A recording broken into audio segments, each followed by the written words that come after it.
makawuono.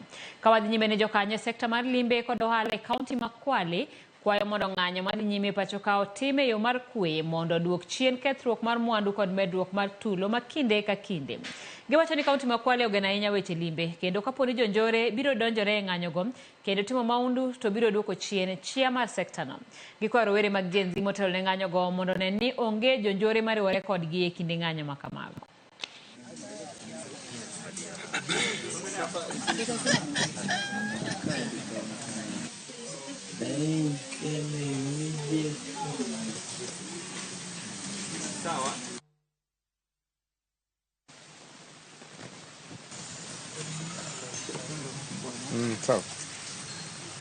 We've seen the tone has been set by Nairobi, where our young children have been walking with only their phones and the flag of this country. And that has brought attention to the whole world, and Kenya has become like the beacon and the benchmark of peaceful demonstrations.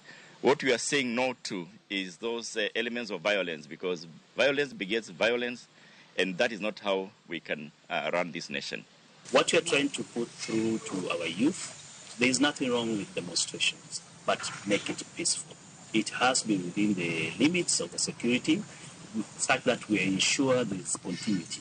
For wale wote wanakaa hapa hivi, we all need peace. We need Kwale today, tomorrow, and many other years to come.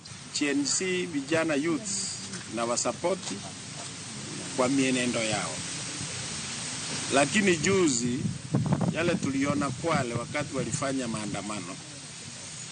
maandamano ya amani, lakini vijana wengine ambapo hawana nidhamu wakaingilia wakaharibu biashara ya wenzetu.